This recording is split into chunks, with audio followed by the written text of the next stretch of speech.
Hey folks, this is Kurt Phillips, author of Hand of the Archer. When we last left off, William was listening to a podcast where a family friend and psychiatrist was being interviewed. I, along with my colleagues, who then became my doctors, took an aggressive stance, and I had a pulmonary metastasectomy, and then began chemotherapy. I was very fortunate in that we were able to control the cancer, and now I'm in remission.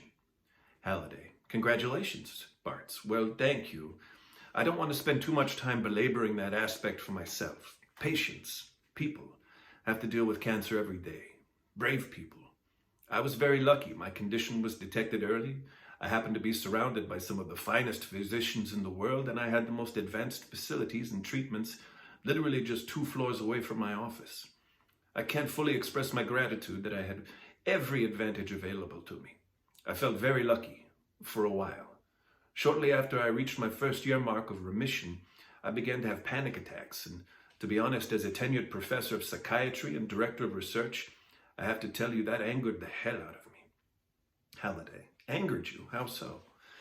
Bartz. Oh, Jim, I felt as if I'd been struck ill all over again. I felt guilty for having survived the cancer. I felt gullible and weak for having succumbed to a host of psychological afflictions. Afflictions that I could recognize on the page. I could recognize them in patients, but it took almost a year before I could recognize them in myself. Something kind of funny. I can laugh about it now. You're familiar with the phrase, couldn't see the forest for the trees.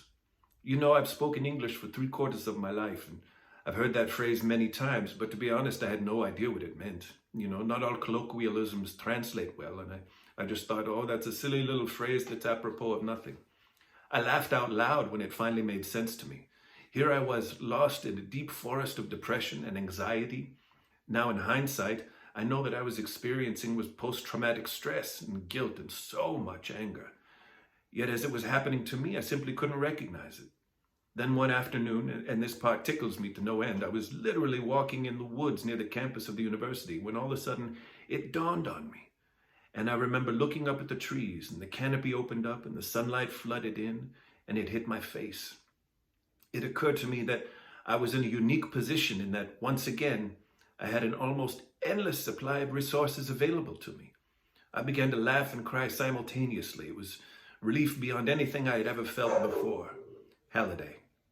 That's beautiful. Pardon my dog.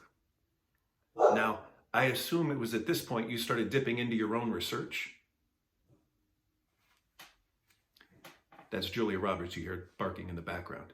And this is The Hand of the Archer, available on Kindle Unlimited. It's on sale right now if you're not a part of Kindle Unlimited. And you can also pick it up in Austin, Texas at Book People at 6th and Lamar. Happy Halloween.